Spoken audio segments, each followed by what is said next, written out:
जननीं शारदां देवीं रामकृष्णं जगद्गुरुं पादपद्मे तयोश्रित्वा प्रणमामि मुहुर्मुहुः। ध्यायेत्पद्मासनस्तां विकसितवदनां पद्मपत्रायताक्षीं हेमाभां पीतवस्त्रां करकलितलसद्धेमपद्माम्बराङ्गीं सर्वालङ्कारयुक्तां सततमभयदां भक्तनम्रां भवानीं श्रीविद्यां शान्तमूर्तिं सकलसुरनुतां सर्वसम्पत्प्रदात्रीं। జై మా శ్రీ లలిత సహస్రనామ స్తోత్రంలో ఈరోజు 96వ శ్లోకం నుంచి చదువుకుందాము. సుముఖీ నళిని శుభ్రు శోభనా సురనాయిక కాలకంఠి కాంతిమతి క్షోభిణి సూక్ష్మరూపిణి. సుముఖి మంచి లక్షణాలతో శోభిల్లే ముఖం కలది. ప్రకాశంతో వర్చస్సుతో ఆకట్టుకునే ముఖం. జ్ఞానం కలిగినప్పుడు ముఖంలోని వర్చస్సు వేరుగా ఉంటుంది. ఉపనిషత్తుల్లో మనకి సత్యకామ జాబాలనే ఒక బాలుడు కథ ఉంది. ఇతడు బ్రహ్మజ్ఞానం తెలుసుకోగోరి గురువును ఆశ్రయిస్తాడు. గురువు అతన్ని మొదట తన గోసంపదను తీసుకుని పోయి 100గా ఉన్నటువంటి ఆ గోవులను 1000 సంఖ్య చేసుకురమ్మని చెప్తాడు. అప్పుడు అత్యంత దీక్షతోటి శ్రద్ధతోటి ఆ బాలుడు ఆ పనిని నిర్వహిస్తాడు. ఆ గోవులు ఎప్పుడైతే 1000 సంఖ్య అయ్యాయో అప్పుడు అతని శ్రద్ధ నియమపూరిత జీవనాన్ని గుర్తించినటువంటి దేవతలు ప్రకృతి అతనికి బ్రహ్మజ్ఞానాన్ని ప్రసాదిస్తాయి. 1000 గోవుల్ని తీసుకుని అతడు ఆశ్రమానికి తిరిగి వస్తుంటే దూరం నుంచే గురువు సత్యకామ జాబాల ముఖం యొక్క వర్చస్సు చూసి ఇతనికి బ్రహ్మజ్ఞానం కలిగింది అని తెలుసుకుంటాడు. ఇక్కడ అమ్మ స్వయంగా పరబ్రహ్మ స్వరూపిడి కాబట్టి ఆమె ముఖం బ్రహ్మజ్ఞానంతో శోభిల్లుతోంది. సుముఖి అని చెప్పబడింది. నళిని, నళిని అంటే పద్మం అని అర్థం. నళిని అన్న లక్ష్మీ స్వరూపం. పద్మం అంటే వికసించినటువంటి లక్షణం లేదా నిండుతనం కలది. ఇంకొక అర్థం పవిత్రమైనది అని. గంగాదేవి కూడా నళిని అనే పేరు ఉంది. అంటే ఈ రూపంలో ఉన్నది కూడా దేవి అని. సుబ్రూహు చక్కని కనుబొమ్మలు కలది. శోభన శోభిల్లుతున్నది. అంటే సౌందర్యం, మంగళం, ఆనందం ఇవన్నీ కలబోస్తే వచ్చే రూపం అది శోభన. ఇది అంతఃసౌందర్యానికి ప్రకాశం. ఏ విధమైనటువంటి వికారం లేని మన సౌందర్యం, అభయాన్నిచ్చేటటువంటి మంగళస్వరూపం, ఈర్ష అసూయ దుఃఖం లేనటువంటి ఆనంద స్థితి. ఈ 3 కలబోసిన మూర్తి కాబట్టి ఆమె ముఖం శోభిల్లుతోంది. ఏ విధమైనటువంటి మనోవికారాలు లేనిది కాబట్టి శోభన. సురనాయిక దేవతలకు నాయకురాలు. ఎప్పుడు ఏ ఆపద సంభవించినా వారిని రక్షిస్తూ ఉంటుంది. వారి తరపున నిలిచి ధర్మస్థాపన చేస్తూ ఉంటుంది. అమ్మ మహాదేవి కనుకే దేవతలందరికీ ఆమె దేవి. దేవి మహాత్మ్యంలో మనకి నమోదేవ్యై మహాదేవ్యై శివాయై సతతం నమః అని చెప్పి స్తుతించబడింది. కాలకంఠి, దీనికి కలకంఠి అని కూడా పాఠాంతరం ఉంది. కలము అంటే మధురమైనటువంటి ధ్వని, అటువంటి కంఠం కలదే అని. అంటే అవ్యక్తమైనటువంటి మధుర నాదం అమ్మ కంఠం నుండి వస్తుంది. ఆ కంఠానికి 3 గీతలు కనిపిస్తున్నాయట. ఆ 3 సంగీత స్థాయిలో అయినటువంటి షడ్జమ మధ్యమ గాంధారాలను సూచిస్తున్నాయని శంకరాచార్యులు వారు వర్ణించారు. ఇక కాలకంఠుడు అంటే నల్లని కంఠం కలవాడు. విషపానం చేసి ఉండటం వలన శివుని కంఠం నల్లబడింది. కాలకంఠుని శక్తి కనుక అమ్మ కాలకంఠిగా చెప్పబడుతుంది. అలానే దారుకాసురుడనే రాక్షసు దేవి కాలకంఠి రూపంలో ఉద్భవించిందని చెప్తారు. కాలంజరం అనే క్షేత్రంలో అమ్మవారి పేరు కాలకంఠి. కాంతిమతి, తేజోవతి నామలాగానే కాంతిమతి, అన్ని కాంతులు కలది, ఇచ్ఛాశక్తి స్వరూపిణి. క్షోభిణి, పరమాత్మ యొక్క సంకల్ప శక్తిని క్షోభిణి అని చెప్పారు. అంటే సృష్టి ఆదిలో ఏర్పడినటువంటి స్పందన ఏదైతే నేను సృష్టి చేయాలనే ఒక స్పందన ఏర్పడిందో దాన్నే క్షోభ అని అన్నారు. ఇదే అహం అనే స్పందన. ఈ స్పందన అనేక వృత్తాలుగా అంటే తరంగాలుగా వ్యక్తమవుతూ ప్రపంచమైంది. పరమాత్మ యొక్క క్షోభ శక్తిని ఇక్కడ క్షోభిణి అంటున్నారు. ఆ శక్తి వల్ల జీవజగత్తులు ఏర్పడ్డాయి. సూక్ష్మ రూపిణి, ఇంద్రియాలతో గ్రహించలేనిది, అంతటా ఉన్న సర్వవ్యాపక ఈశ్వర శక్తి పరబ్రహ్మ రూపంగా ఉంది. అది సూక్ష్మ రూపిణి. తంత్రశాస్త్రం ప్రకారం మూలాధార అగ్నికుండంలో శాస్త్రోక్తంగా మంత్రాక్షరాలతోటి 11 విధాలుగా చేయబడే హోమాన్ని సూక్ష్మము అని అంటారు. అంటే అమ్మ హోమరూపిణి అని కూడా అర్థం. తరువాతి శ్లోకం. వజ్రేశ్వరీ వామదేవి వయోవస్థా వివర్జిత, సిద్ధేశ్వరీ సిద్ధ విద్య సిద్ధమాతా యశస్విని. ఇక్కడి నుంచి ధాతు విజ్ఞానం చెప్పబడుతుంది. వజ్రేశ్వరి నామం నుంచి ధాతు విజ్ఞానం మొదలవుతుంది. ధాతువులు అంటే మన శరీరాన్ని ఏర్పరిచి పుష్టినిచ్చి జీవింపచేసేవి. ఇవి 7: చర్మం, మాంసం, ఎముక, రక్తం, మజ్జ, మేద, శుక్రం. ఈ 7ని ధాతువులు అంటారు. ఇక్కడి నుంచి 71 నామాల్లో ధాతువుల యొక్క అధిష్టాన దేవతలు, వారి రూపాలు, వారు ధరించిన ఆయుధాలు, వారిని చుట్టుకున్నటువంటి అంగదేవతలు, కుండలిని చక్రాల్లో వారి వారి స్థానాలు, జీవునిపై వీరి యొక్క అనుగ్రహం, ఈ దేవతల బీజాక్షరాలు, వారికి పెట్టే నైవేద్యాలు మొదలైన విషయాలన్నీ కూడా వివరంగా చెప్పబడ్డాయి. శ్రీచక్రంలో వీరి స్థానం కిరిచక్రమందు అంటే వారాహిదేవి ఆవరణలో అని చెప్తారు. ఆరోగ్యం కోసం ఈ ధాతు దేవతలను ఆరాధించినప్పుడు వజ్రేశ్వరి వామదేవి నుంచి మొదలుపెట్టుకుని స్మృతి అనుత్తమ వరకు చెప్పుకోవాలి. అంటే 97వ శ్లోకం నుంచి 110 శ్లోకాల వరకు చదువుతారు.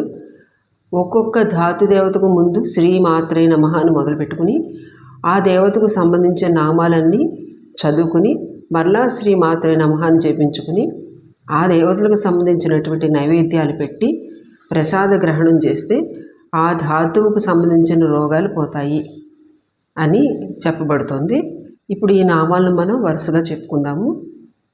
వజ్రేశ్వరి, శ్రీచక్రంలో మొదటి బిందువు తర్వాత త్రికోణంలోని 2 దేవతలతో కూడినటువంటిది ఈమె. కామేశ్వరి, మహాభగవాన్ని వారి ఇరువురి మధ్యలో ఉన్నటువంటిది మహావజ్రేశ్వరి. శుక్లపక్ష షష్ఠీ తిథి దేవత కూడా మహావజ్రేశ్వరి. ఇక శ్రీచక్రంలో 11, 12 ప్రాకారాల మధ్య వజ్రమయి అనే భూమి ఉంది. అక్కడి జలాశయంలో నీరు త్రాగితే శరీరం వజ్రమయమవుతుంది. ఈ దారుఢ్యాన్నిచ్చే దేవత వజ్రేశ్వరి. వామదేవి, అనాహత చక్రం దగ్గర ఉండే దేవి వామదేవి. వయోవస్థ వివర్జిత, వయస్సు లేదా అవస్థలు అంటే బాల్య, కౌమార, యవ్వన, వృద్ధాప్యం వీటిని అవస్థలు అంటారు. ఇవి జీవుల శరీరాలకు మాత్రమే ఉంటాయి. ఇది శక్తికి ఈ అవస్థలు కానీ కాలంతో కానీ పని లేదు. ఎందుకంటే ఆది అంతం లేనిది. ఆది ఆ శక్తికి ఆది అంతాలు లేవు. అందుకని వయస్సు లేదు, ఆమె కాలాతీత. అవస్థలు కూడా లేవు. అందుచేతనే వయోవస్థ వివర్జిత అని చెప్పబడింది. ఈమె మన శరీరంలోని మణిపురానికి అధిష్టాన దేవత. సిద్ధేశ్వరి, సిద్ధులన్నిటికీ ఈశ్వరి ఆమె. అంటే ప్రతి కార్యం లేదా మంత్రం సిద్ధించాలంటే అమ్మవారి అనుగ్రహం కావాలి. సాధకుల యొక్క వారి వారి యోగ్యతలను బట్టి, అవస్థలను బట్టి దేవి అన్నీ సిద్ధింపజేస్తుంది. సిద్ధ విద్య, విద్య అంటే ఉపాసన విధానం. దశ మహావిద్యలు అంటే దశ రూపాల్లోని అమ్మవారి ఆరాధనా పద్ధతులని అర్థం. ఈ దశ రూపాలు అమ్మవారివి కాళీ, తార, షోడశి, భువనేశ్వరి, భైరవి, చిన్నమస్త, ధూమావతి, బగళ, మాతంగి, కమలాత్మిక. వీరిని దశ మహావిద్యలు అంటారు. వీటిలో మూడవది షోడశి లేదా త్రిపుర సుందరి.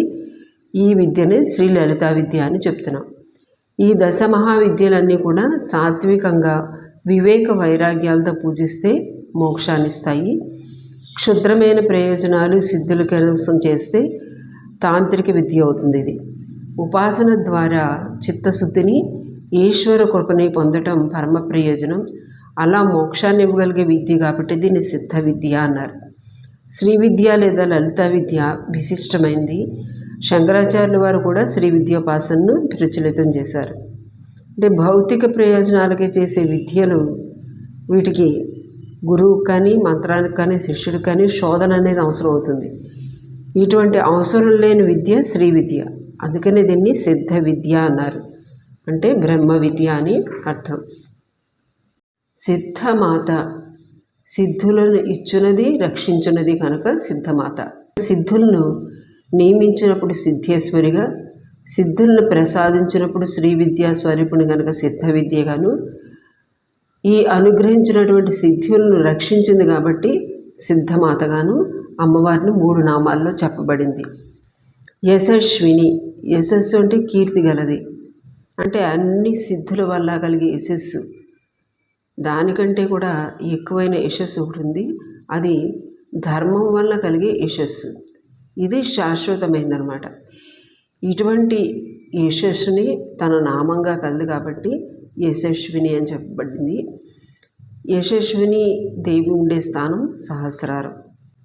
ఇక్కడ నుంచి చక్రాలలో వీటి స్థానం, ఈ దేవతల గురించి చేయవలసిన నైవేద్యాలు తదితరాలన్నీ కూడా చెప్పబడుతున్నాయి. అంటే ఇవి చెప్పేటప్పుడు విశుద్ధ చక్రం నుంచి మొదలుపెట్టి మూలాధారం వరకు ధాతుదేవతలు వర్ణించి, తరువాత ఆజ్ఞ సహస్రార చక్రాలు వాటి అధిదేవతలు చెప్పబడ్డాయి.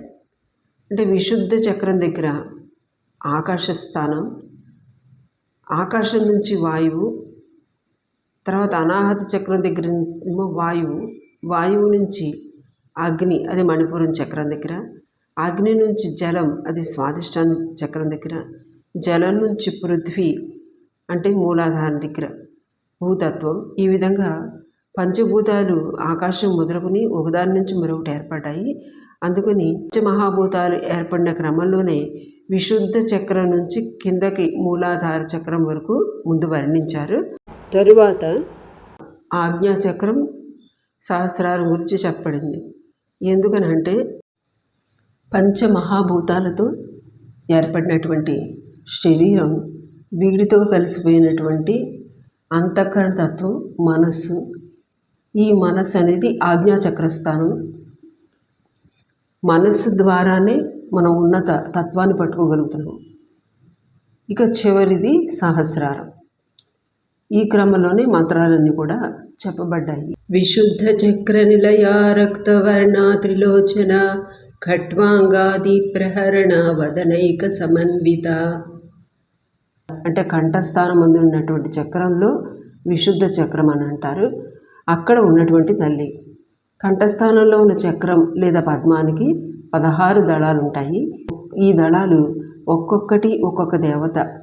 ఇక్కడ అమ్మవారు ఎర్రని రంగులో తెల్లని కమలంలో శోభిస్తుంటుంది.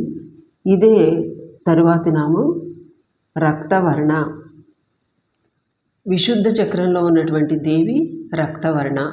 అంటే మాతృగర్భంలో ప్రథమంలో ఏర్పడేటటువంటి శుక్ల శోణిత మిశ్ర బిందువు ఆ స్థితిలో ఉన్నప్పుడు జీవుడు, ఆ దశకు నియామకురాలు రక్తవర్ణాదేవి. ఈమెను చుట్టూ ఉన్నటువంటి దేవతల గురించి మనం అమృతాది మహాశక్తి సంవృతాడు ఆకినేశ్వర అనే చోట చెప్పుకున్నాము.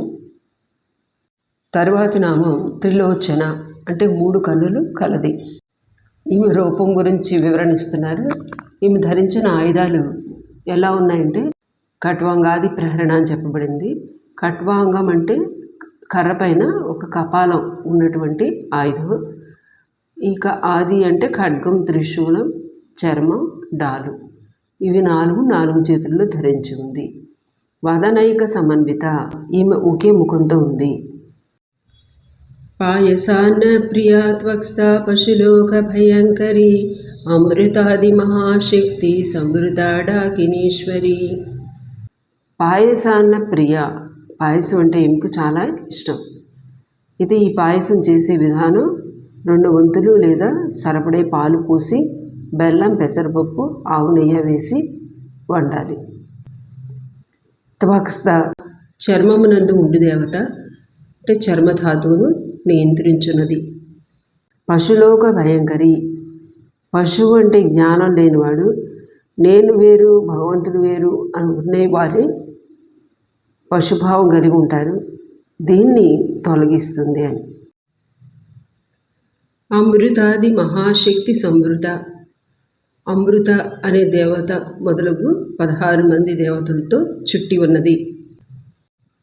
16 మంది దేవతలు, 16 వర్ణాలు అంటే ఈ అక్షరాలే బీజాక్షరాలుగా ఒక్కొక్క దేవతా శక్తిగా ఇవి శోభిల్లుతున్నాయి.